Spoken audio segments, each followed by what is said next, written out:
Hi friends, ఈరోజు ఈ వీడియోలో ఏ సైజు వారికైనా సరే బ్లౌజ్ వేసుకున్నప్పుడు ఫ్రంట్ పార్ట్లో ఎక్కడా కూడా లూజులు కానీ ముడతలు కానీ రాకుండా ఫిట్టింగ్ బాడీకి అద్దినట్లుగా కుదరాలి అంటే ఫ్రంట్ పార్ట్ని ఏ విధంగా కట్ చేసుకోవాలి అనేది ఇప్పుడు చూద్దాం.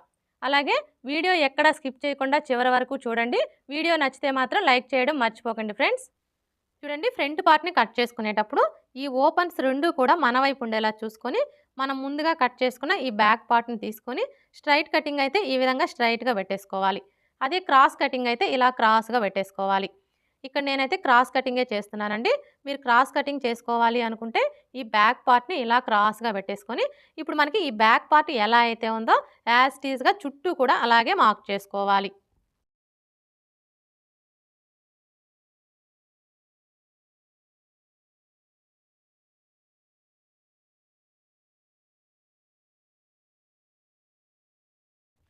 ఇలా మార్క్ చేసుకున్న తర్వాత ఇక్కడ చూడండి, మనకి చెస్ట్ లూజ్ మార్కింగ్ కనిపిస్తుంది కదా, ఈ మార్కింగ్కి రెండు వైపులా కూడా ఇలా మార్క్ చేసుకోవాలి. అలాగే ఇక్కడ చూడండి, నెక్ వెడల్పు కోసం మార్క్ చేసుకున్నాం కదా, ఇక్కడ కూడా ఒక మార్క్ చేసుకోవాలి. అలాగే షోల్డర్ ఖర్చు కోసం 1/2 ఇంచ్కి మార్క్ చేసుకున్నాం కదా, ఇక్కడ కూడా ఒక మార్క్ చేసుకోవాలి. ఇలా మార్క్ చేసుకున్న తర్వాత ఇప్పుడు ఈ కార్నర్ దగ్గర మార్కర్ వీల్తో ఒకసారి రఫ్ చేసుకోవాలి. ఇలా రఫ్ చేసుకున్నాము అంటే కింది వైపునున్న క్లాత్కి మార్కింగ్ అనేది పడిపోతుంది. ఇలా మనకి మార్కింగ్ కనిపించడం వల్ల ఫ్రంట్ పార్ట్కి లోతు తీసుకోవడానికి ఈజీగా ఉంటుంది. ఇప్పుడు ఈ బ్యాక్ పార్ట్ని తీసివేసి ఈ రెండు మార్కింగ్ని కలుపుతూ స్ట్రైట్గా ఒక లైన్ డ్రా చేసుకోవాలి. ఇలా డ్రా చేసుకున్న తర్వాత ఇప్పుడు ఇక్కడ కూడా లైన్స్ని డ్రా చేసుకోవాలి.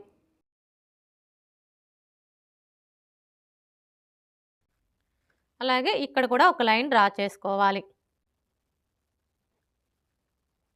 ఇలా డ్రా చేసుకున్న తర్వాత ఇప్పుడు ఈ కార్నర్కి మధ్యలో ఈ విధంగా ఒక మార్క్ చేసుకొని ఇక్కడ ఒక లైన్ డ్రా చేసుకోవాలి. ఇలా డ్రా చేసుకున్న తర్వాత ఇప్పుడు ఫ్రంట్ పార్ట్కి లోతు తీసుకోవడం కోసం ఏ సైజు వారికైనా సరే ఇక్కడ నుంచి టేప్ని ఈ విధంగా పెట్టేసుకొని 1/2 ఇంచ్కి మార్క్ చేసుకోవాలి.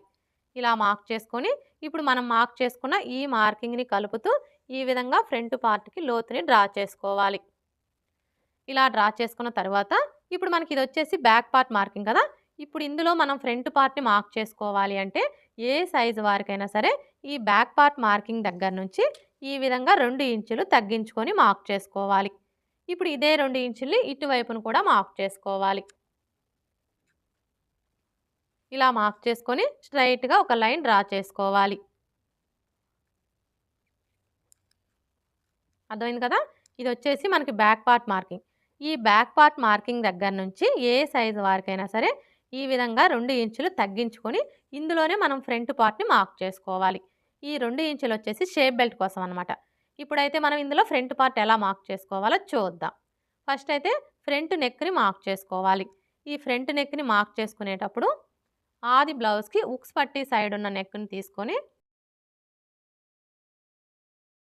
ఇక్కడ చూడండి, మనకి షోల్డర్ జాయింట్ కనిపిస్తుంది కదా, కరెక్ట్గా ఈ జాయింట్ దగ్గర ఒక మార్క్ చేసుకోవాలి.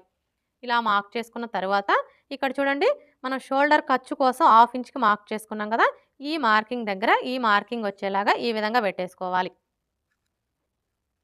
అలాగే ఇక్కడికి వచ్చేసరికి మనకి ఈ ఉక్స్ పట్టి వచ్చేసి ఈ మార్కింగ్కి స్ట్రైట్గా ఉండేలాగా ఈ విధంగా పెట్టేసుకోవాలి.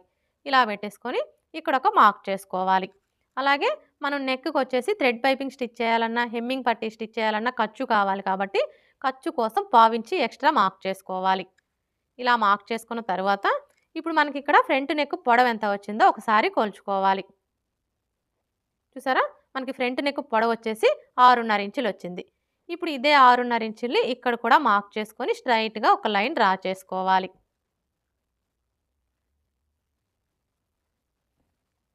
ఇలా డ్రా చేసుకున్న తర్వాత ఇప్పుడు ఇక్కడ మనం నెక్ వెడల్పు వచ్చేసి 2.5 ఇంచులు తీసుకున్నాం కదా, కానీ ఈ కింది వైపు వచ్చేసి ఏ సైజు వారికైనా సరే 3 ఇంచులకి మార్క్ చేసుకోవాలి.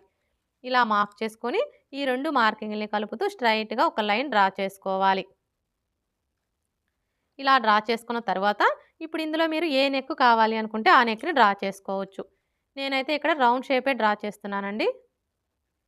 ఇలా డ్రా చేసుకున్న తర్వాత ఇప్పుడు మనకి ఈ నెక్ రౌండ్ వచ్చేసి ఆది బ్లౌజ్ యొక్క నెక్ రౌండ్కి కరెక్ట్గా సరిపోయిందో లేదో ఒకసారి చెక్ చేసుకోవాలి.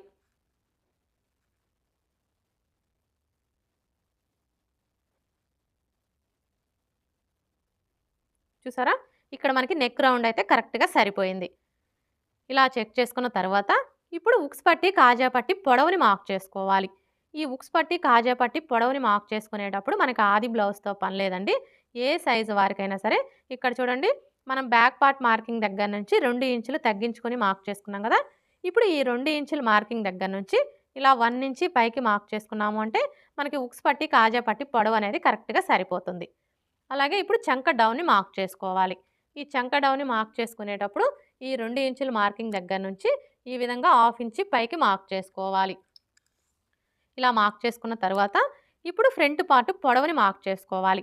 ఈ ఫ్రంట్ పార్ట్ పొడవుని మార్క్ చేసుకునేటప్పుడు ఆది బ్లౌజ్‌తో పని లేదండి. ఆది బ్లౌజ్‌తో మార్క్ చేసుకునే కంటే కూడా ఇక్కడ చూడండి మనకి 2 ఇంచుల మార్కింగ్ కనిపిస్తుంది కదా! ఈ మార్కింగ్ దగ్గర నుంచి ఇలా ఒక హాఫ్ ఇంచి కిందికి మార్క్ చేసుకున్నాము అంటే మనకి ఫ్రంట్ పార్ట్ పొడవు అనేది కరెక్ట్‌గా సరిపోతుంది. ఒకవేళ పెద్ద సైజ్ బ్లౌజ్ అయ్యుండి చెస్ట్ ఎక్కువగా ఉందనుకోండి, అలాంటి వాళ్ళకి మాత్రం ఈ 2 ఇంచుల మార్కింగ్ దగ్గర నుంచి ఇలా 1 ఇంచి కిందికి మార్క్ చేసుకుంటే సరిపోతుంది. ఇప్పుడైతే ఇక్కడ మనం హాఫ్ ఇంచి కిందికి మార్క్ చేసుకున్నాం కదా! ఈ మార్కింగ్‌కి స్ట్రెయిట్‌గా ఒక లైన్ డ్రా చేసుకోవాలి. ఇలా డ్రా చేసుకున్న తర్వాత ఇప్పుడు మెయిన్ డాట్‌ని మార్క్ చేసుకోవడం కోసం ఫస్ట్ అయితే ఏ సైజు వారికైనా సరే ఈ మార్కింగ్ దగ్గర నుంచి టేప్‌ని ఈ విధంగా పెట్టేసుకొని 2.5 ఇంచుల దగ్గరికి ఒక మార్క్ చేసుకోవాలి. ఇలా మార్క్ చేసుకున్న తర్వాత ఇప్పుడు ఈ డాట్ వెడల్పుని మార్క్ చేసుకోవాలి. ఈ డాట్ వెడల్పుని మార్క్ చేసుకునేటప్పుడు మనకి ఆది బ్లౌజ్‌తో పని లేదండి. ఇది ఏ సైజ్ బ్లౌజు అనే దాన్ని బట్టి మార్క్ చేసుకోవచ్చు. అంటే మీ నడుము లూజ్ వచ్చేసి 25 ఇంచులు, 25 ఇంచుల కంటే తక్కువ ఉందనుకోండి. అలాంటప్పుడు మెయిన్ డాట్ వెడల్పు వచ్చేసి 2 ఇంచులు తీసుకుంటే సరిపోతుంది. అదే మీ నడుము లూజ్ వచ్చేసి 25 ఇంచుల కంటే ఎక్కువ, 30 ఇంచుల కంటే తక్కువ ఉందనుకోండి. అలాంటప్పుడు ఈ మెయిన్ డాట్ వెడల్పు వచ్చేసి 2.5 ఇంచులు తీసుకుంటే సరిపోతుంది. అదే మీ నడుము లూజ్ వచ్చేసి 30 ఇంచుల కంటే ఎక్కువ ఉందనుకోండి. అలాంటప్పుడు ఈ మెయిన్ డాట్ వెడల్పు వచ్చేసి 2.75 ఇంచులు తీసుకుంటే సరిపోతుంది. ఒకవేళ మీ నడుము లూజ్ వచ్చేసి 30 ఇంచుల కంటే ఎక్కువ ఉండి చెస్ట్ ఎక్కువగా ఉందనుకోండి. అలాంటప్పుడు ఈ మెయిన్ డాట్ వెడల్పు వచ్చేసి 3 ఇంచులు తీసుకుంటే సరిపోతుంది. ఈ ఒక్క విషయం మీరు గుర్తుపెట్టుకున్నారు అంటే ఏ సైజు వారికైనా సరే ఆది బ్లౌజ్‌తో పని లేకుండా ఈ మెయిన్ డాట్ వెడల్పు అనేది కరెక్ట్‌గా మార్క్ చేసుకోవచ్చు. ఫ్రంట్ పార్ట్ ఫిట్టింగ్ మొత్తం కూడా మనకి ఈ మెయిన్ డాట్ మీదనే ఆధారపడి ఉంటుంది. ఇప్పుడు మనకి ఇది వచ్చేసి ఏ సైజ్ బ్లౌజు? ఈ బ్లౌజ్‌కి నడుము లూజ్ వచ్చేసి 34 ఇంచులు. అంటే ఇది మనకి పెద్ద సైజ్ బ్లౌజు. ఈ బ్లౌజ్‌కొచ్చేసి మనం డాట్ వెడల్పు 2.75 ఇంచులు తీసుకుంటే సరిపోతుంది. ఒకవేళ చెస్ట్ ఎక్కువగా ఉంటే 3 ఇంచులు తీసుకుంటే సరిపోతుంది. ఇక్కడ నేనైతే 2.75 ఇంచులు తీసుకుంటున్నానండి. చూడండి ఇక్కడి నుంచి టేప్‌ని ఈ విధంగా పెట్టేసుకొని 2.75 ఇంచులకి మార్క్ చేసుకోవాలి. ఇలా మార్క్ చేసుకున్న తర్వాత ఇప్పుడు ఇక్కడి నుంచి ఈ మార్కింగ్ దగ్గరికి ఈ విధంగా కలిపేసుకోవాలి. ఇప్పుడు మరలా ఇక్కడి నుంచి ఇక్కడ మనం హాఫ్ ఇంచ్‌కి మార్క్ చేసుకున్నాం కదా! ఈ మార్కింగ్ దగ్గరికి క్రాస్‌గా ఒక లైన్ డ్రా చేసుకోవాలి. ఇలా డ్రా చేసుకున్న తర్వాత మనం ఫ్రంట్ పార్ట్‌ని స్టిచ్ చేసేటప్పుడు ఫస్ట్ అయితే ఈ మెయిన్ డాట్‌ని స్టిచ్ చేస్తాం కదా! ఎప్పుడైతే మనం ఈ మెయిన్ డాట్‌ని స్టిచ్ చేస్తామో అప్పుడు మనకు ఆటోమేటిక్‌గా ఫ్రంట్ పార్ట్ అనేది తగ్గిపోతుంది. ఫ్రంట్ పార్ట్ తగ్గిపోవడం వల్ల ఏమవుతుంది? ఉక్స్ పట్టీకి, కాజా పట్టీకి మధ్యలో గ్యాప్ వచ్చేస్తుంది. ఉక్స్ పట్టీకి, కాజా పట్టీకి మధ్యలో గ్యాప్ వచ్చింది అంటే మనం బ్లౌజ్ వేసుకున్నప్పుడు ఫ్రంట్ సైడ్ మొత్తం టైట్‌గా అదిమేసినట్లుగా వచ్చేస్తుంది. అయితే మీకు అలాంటి ప్రాబ్లమ్ అనేది రాకుండా ఉండాలి అంటే ఫస్ట్ అయితే చూడండి మనకి బ్యాక్ పార్ట్ యొక్క నడుము లూజ్ ఎంత ఉందో కొలుచుకోవాలి ఖర్చులతో కలిపి. చూసారా? మనకి బ్యాక్ పార్ట్ యొక్క నడుము లూజ్ వచ్చేసి ఖర్చులతో కలిపి 11.5 ఇంచులు ఉంది. ఇప్పుడు ఈ 11.5 ఇంచుల్లో 1 ఇంచి తగ్గించుకోవాలి. 11.5 ఇంచుల్లో 1 ఇంచి తగ్గించుకున్నాము అంటే 10.5 ఇంచులు వస్తుంది. ఇప్పుడు ఇదే 10.5 ఇంచులు మనకి ఫ్రంట్ పార్ట్‌లో కూడా వచ్చేలాగా మార్క్ చేసుకోవాలి. ఫస్ట్ అయితే ఇక్కడి నుంచి టేప్‌ని ఈ విధంగా పెట్టేసుకొని ఈ మార్కింగ్ దగ్గరికి ఎంత ఉందో కొలుచుకోవాలి. ఎంత వచ్చింది? 3 ఇంచులు వచ్చింది. ఇప్పుడు ఇక్కడ మనం ఈ మెయిన్ డాట్‌ని కొలవకూడదండి. ఈ డాట్‌ని వదిలేసి మరలా ఇక్కడి నుంచి కొలుచుకోవాలి. ఇక్కడికొచ్చేసి మనకి 3 ఇంచులు వచ్చింది కదా! ఇప్పుడు మరలా టేప్‌ని ఈ 3 ఇంచుల దగ్గరికి ఇలా పెట్టేసుకోవాలి. ఇలా పెట్టేసుకొని మనకి 10.5 ఇంచులు ఎక్కడికైతే వస్తుందో కరెక్ట్‌గా అక్కడికి మార్క్ చేసుకోవాలి. ఈ విధంగా మార్క్ చేసుకున్నాము అంటే మనకి ఉక్స్ పట్టీకి, కాజా పట్టీకి మధ్యలో గ్యాప్ అనేది రాకుండా ఉంటుంది. ఇలా మార్క్ చేసుకున్న తర్వాత ఇప్పుడు ఇక్కడి నుంచి ఈ మార్కింగ్ దగ్గరికి ఈ విధంగా ఒక లైన్ డ్రా చేసుకోవాలి. ఇలా డ్రా చేసుకున్న తర్వాత ఇప్పుడు మనకి ఇటు సైడ్ వచ్చేసి ఉక్స్ పట్టీ, కాజా పట్టీ వస్తుంది కదా! ఇప్పుడు ఈ ఉక్స్ పట్టి, కాజా పట్టి ఖర్చు కోసం పావించి ఎక్స్ట్రా మార్క్ చేసుకోవాలి. ఇలా మార్క్ చేసుకున్న తర్వాత ఇప్పుడు ఈ నెక్ దగ్గర నుంచి ఈ మార్కింగ్ దగ్గరికి ఇలా క్రాస్‌గా ఒక లైన్ డ్రా చేసుకోవాలి. ఇప్పుడు మనం మార్క్ చేసుకున్న విధంగా కట్ చేసుకోవాలి.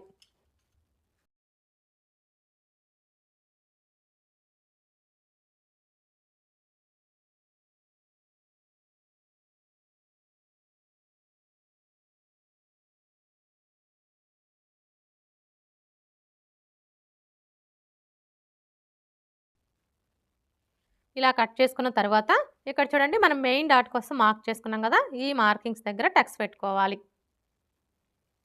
ఇలా టక్స్ పెట్టుకున్న తర్వాత ఇప్పుడు ఈ టక్స్ 2 కూడా ఈ విధంగా ఒకే చోటికి వచ్చేలాగా ఫోల్డ్ చేసుకొని ఇలా ఒకసారి రఫ్ చేసుకోవాలి. ఇలా రఫ్ చేసుకున్నాము అంటే ఇక్కడ చూడండి మనకి ఫోల్డింగ్ లాగా కనిపిస్తుంది కదా! ఇప్పుడు ఈ ఫోల్డింగ్ మీదనే ఒక లైన్ డ్రా చేసుకోవాలి. ఇలా డ్రా చేసుకున్న తర్వాత ఇప్పుడు డాట్ పొడవుని మార్క్ చేసుకోవాలి. ఈ డాట్ పొడవు వచ్చేసి ఏ సైజు వారికైనా సరే 2.5 ఇంచులకి మార్క్ చేసుకుంటే సరిపోతుంది. ఒకవేళ మీ బ్లౌజ్ పొడవు ఎక్కువగా ఉందనుకోండి, అలాంటప్పుడు మాత్రం 3 ఇంచులకి మార్క్ చేసుకుంటే సరిపోతుంది. ఇలా మార్క్ చేసుకొని ఈ విధంగా లైన్స్‌ని డ్రా చేసుకోవాలి. మెయిన్ డాట్‌ని మార్క్ చేసుకున్నాం కదా! ఇప్పుడు రెండవ డాట్‌ని మార్క్ చేసుకోవాలి. ఈ రెండవ డాట్‌ని మార్క్ చేసుకునేటప్పుడు ఫస్ట్ అయితే ఏ సైజు వారికైనా సరే ఈ నెక్ దగ్గర నుంచి టేప్‌ని ఈ విధంగా పెట్టేసుకొని 1/2 ఇంచుకి ఒక మార్క్ చేసుకోవాలి. ఇలా మార్క్ చేసుకున్న తరువాత ఇప్పుడు ఈ మార్కింగ్ దగ్గర నుంచి ఈ చివర వరకు ఎంత ఉందో కొలుచుకోవాలి. చూసారా మనకి ఎంత వచ్చింది? 4/3 ఇంచులు. ఇప్పుడు ఈ 4/3 ఇంచుల సగానికి ఒక మార్క్ చేసుకోవాలి. 4/3 ఇంచుల్లో సగం అంటే టేప్‌ని 4/3 ఇంచుల దగ్గరికి ఇలా ఫోల్డ్ చేసుకున్నాము అంటే మనకు కరెక్ట్‌గా 4/3 ఇంచుల సగం వస్తుంది. ఇప్పుడు ఈ మార్కింగ్‌కి స్ట్రెయిట్‌గా ఒక లైన్ డ్రా చేసుకోవాలి. ఇలా డ్రా చేసుకొని ఇక్కడ ఒక టక్స్ పెట్టుకోవాలి రెండవ డాట్ కోసం. ఇప్పుడు రెండవ డాట్ పొడవుని మార్క్ చేసుకోవాలి. ఈ డాట్ పొడవు వచ్చేసి ఏ సైజు వారికైనా సరే 2.5 ఇంచులకి మార్క్ చేసుకుంటే సరిపోతుంది. ఇలా మార్క్ చేసుకున్న తర్వాత ఇప్పుడు డాట్ వెడల్పుని మార్క్ చేసుకోవాలి. ఈ డాట్ వెడల్పు వచ్చేసి ఈ మార్కింగ్‌కి ఇటువైపున పావించు అలాగే ఇటువైపున పావించి ఉండేలా మార్క్ చేసుకొని ఈ విధంగా లైన్స్‌ని డ్రా చేసుకోవాలి. ఇప్పుడు మూడవ డాట్‌ని మార్క్ చేసుకోవాలి. ఈ మూడవ డాట్‌ని మార్క్ చేసుకునే ముందు ఇక్కడ చూడండి మనం మెయిన్ డాట్‌ని మార్క్ చేసుకున్నాం కదా! ఈ మార్కింగ్ దగ్గర మార్కర్ వీల్‌తో ఒకసారి రఫ్ చేసుకోవాలి. ఇలా రఫ్ చేసుకున్నాము అంటే కింది వైపున ఉన్న క్లాత్‌కి మార్కింగ్ అనేది పడిపోతుంది. ఇప్పుడు ఇక్కడ చూడండి మనకి మార్కింగ్ కనిపిస్తుంది కదా! కరెక్ట్‌గా ఈ మార్కింగ్ దగ్గర నుంచి క్లాత్‌ని ఈ విధంగా చంక రౌండ్ వైపుకి ఫోల్డ్ చేసుకోవాలి. మనం క్లాత్‌ని ఇలా ఫోల్డ్ చేసుకున్నప్పుడు ఈ చివరన ఎడ్జెస్ ఎక్కడికైతే సమానంగా వస్తాయో కరెక్ట్‌గా అక్కడికి ఫోల్డ్ చేసుకొని ఈ ఫోల్డింగ్ దగ్గర ఒక టక్స్ పెట్టుకోవాలి మూడవ డాట్ కోసం. ఇప్పుడు ఇక్కడ చూడండి మనకి ఫోల్డింగ్ కనిపిస్తుంది కదా! ఈ ఫోల్డింగ్ దగ్గర నుంచి 1/2 ఇంచ్ యువతలకి మార్క్ చేసుకోవాలి. ఇలా మార్క్ చేసుకొని ఇప్పుడు ఈ టక్స్ దగ్గర నుంచి ఈ మార్కింగ్ దగ్గరికి ఇలా ఒక లైన్ డ్రా చేసుకోవాలి. ఇలా డ్రా చేసుకున్న తర్వాత ఇప్పుడు మూడవ డాట్ పొడవుని మార్క్ చేసుకోవాలి. ఈ డాట్ పొడవు వచ్చేసి ఏ సైజు వారికైనా సరే 3.5 ఇంచులకి మార్క్ చేసుకుంటే సరిపోతుంది. ఇలా మార్క్ చేసుకున్న తర్వాత ఇప్పుడు డాట్ వెడల్పుని మార్క్ చేసుకోవాలి. ఈ డాట్ వెడల్పు వచ్చేసి ఈ మార్కింగ్‌కి ఇటువైపున పావించు అలాగే ఇటువైపున పావించి ఉండేలా మార్క్ చేసుకొని ఈ విధంగా లైన్స్‌ని డ్రా చేసుకోవాలి. ఇలా డ్రా చేసుకున్న తర్వాత ఇప్పుడు మనం మార్క్ చేసుకున్న ఈ మార్కింగ్స్ దగ్గర మార్కర్ వీల్‌తో ఒకసారి రఫ్ చేసుకోవాలి. ఈ విధంగా మార్కర్ వీల్‌తో రఫ్ చేసుకున్నాము అంటే మనకి కింది వైపున ఉన్న క్లాత్‌కి మార్కింగ్ అనేది పడిపోతుంది. ఓకే ఫ్రెండ్స్, చూసారు కదా ఫ్రంట్ పార్ట్‌ని పర్ఫెక్ట్‌గా ఎలా కట్ చేసుకోవాలో. ఈ వీడియో గనుక మీకు నచ్చినట్లయితే లైక్ చేయండి, షేర్ చేయండి, అలాగే సబ్స్క్రైబ్ చేసుకోండి. Thanks for watching.